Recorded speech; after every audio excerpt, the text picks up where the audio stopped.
Prihatin karena masih banyak warga yang kurang mampu enggan berobat karena tak memiliki uang. Membuat Ferry Hana, seorang dokter asal Bantul, Yogyakarta, mendedikasikan hidupnya untuk mengobati kaum duafa. Simak kisahnya dalam sosok berikut.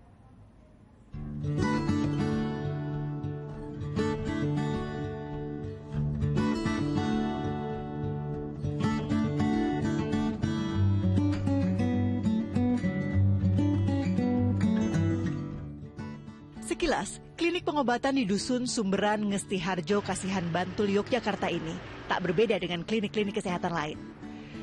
Ada yang istimewa dari klinik ini. Ya, siapapun yang berobat di tempat ini boleh membayar seikhlasnya. Bahkan jika tidak mampu, maka ia bisa berobat dengan gratis tanpa perlu membayar sepeser pun. Klinik ini didirikan oleh Ferry Hana, seorang dokter lulusan Fakultas Kedokteran Universitas Islam Yogyakarta. Pengalaman hidup dan keprihatinannya melihat warga yang kurang mampu enggan berobat karena tidak memiliki uang, membuat Ferry Hana mendedikasikan hidupnya untuk mengobati kaum duafa.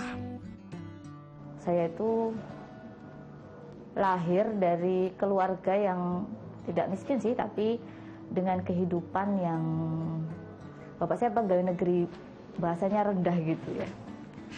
Saya pernah dulu berobat gitu. Ya sering sakit gitu kan, jadi saya ngerti bagaimana beratnya orang berobat. Kemudian waktu saya pendidikan, saya memiliki guru-guru juga yang mereka tidak memberikan tarif kepada pasien. Itu yang menjadikan saya bersemangat untuk ingin bertekad pada waktu itu, bilang ke orang tua saya, besok kalau saya jadi dokter, saya seperti ini, ya ini pilihan, sepertinya bagi saya ini pilihan hidup saya itu ya begini ini. Gitu. Setiap harinya, ada puluhan pasien dari berbagai latar belakang dan keluhan berobat ke klinik ini. Kalau ada orang berobat, tidak terbebani, kemudian sembuh, dia bahagia, itu saya itu lebih terharu gitu. Nah, itu makanya saya semangat terus itu karena ya itu tadi alasan-alasan itu. Saya kan tidak bisa kita duafa aja yang datang kan gitu. Jadi semua orang boleh berobat. Di sini itu mau kaya mau miskin monggo saja berobat. Tapi memang saya tidak pungut biaya. Kalau nggak mampu ya gratis. Kalau dia mampu misalnya mampu secara penampilan tampak mampu dan dia mau bayar misalnya monggo, tapi saya nggak matok, silahkan ada kotak infak di depan sana. Di awal mendirikan klinik pengobatan gratis ini, Ferry Hana harus bekerja keras, memenuhi biaya operasional klinik, terutama untuk membeli obat-obatan. Bahkan ia pernah mengalami titik terendah ketika mendirikan klinik pengobatan gratis ini.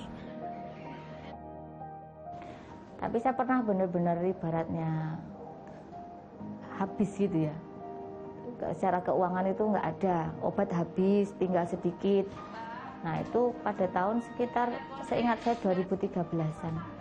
Saya minta, waktu itu sudah bingung. Bapak saya sudah membantu, bapak saya kan waktu itu belum pensiun, jadi masih membantu saya untuk beliin obat, nutupin obat. Padahal saya sudah bekerja di klinik dan rumah sakit, tapi tetap saja tidak mencukupi. Akhirnya saya minta, ya Allah saya butuh betul-betul habis itu saya nangis gitu, ya Allah saya udah nggak punya uang lagi lah ya. Ini kalau berobat untuk berjalan lagi udah nggak bisa, sepertinya sulit untuk bisa membantu.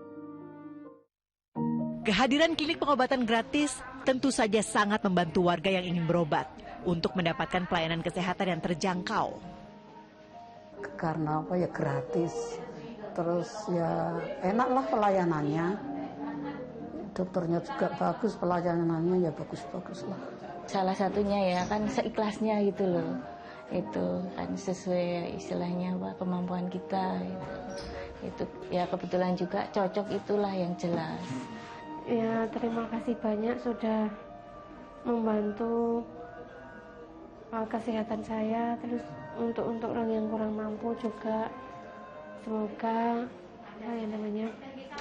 Allah yang membalas kebaikan beliau semua. Kegiatan pelayanan kesehatan gratis Ferry Hana tidak hanya berjalan di klinik saja.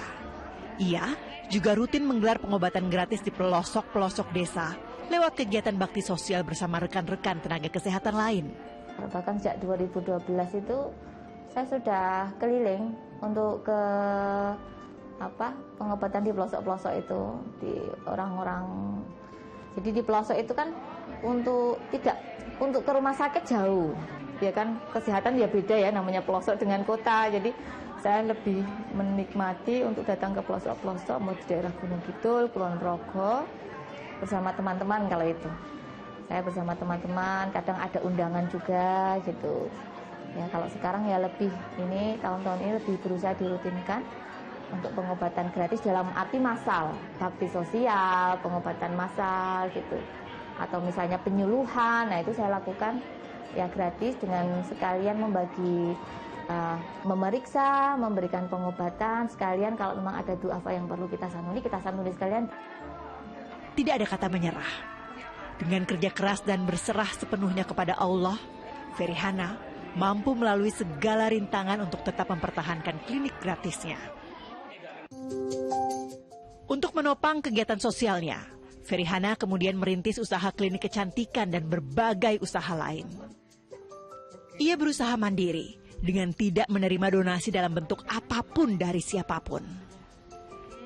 Jadi tadi saya sampaikan saya pernah mengalami habis-bis gitu. Kalau dulu awalnya berdasarkan saya bekerja di rumah sakit, saya bekerja di klinik gitu. Kemudian setelah 2013 itu kan saya memang berdoa, ya Allah saya butuh tambahan biaya lah gitu ya, kucuran dana dari Allah gitu.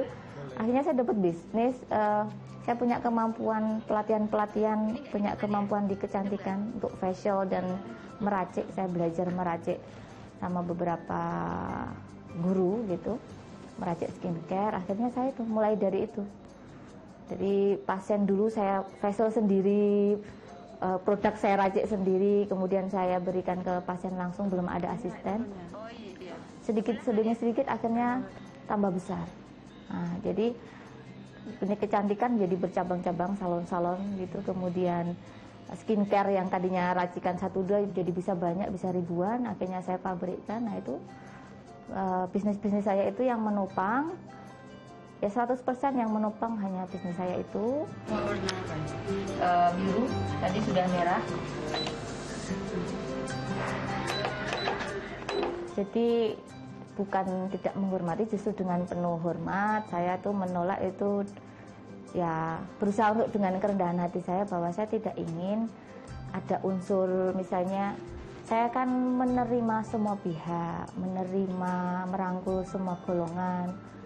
Jadi saya tidak ingin ada batasan-batasan, ada aturan-aturan yang tidak sesuai dengan idealisme saya. Saya orang yang senang jadi orangnya independen gitu. Jadi saya punya berapapun saya keluarkan, kan saya tidak bertanggung jawab kepada siapapun. Ya saya tanggung jawab sama Tuhan saya sendiri gitu.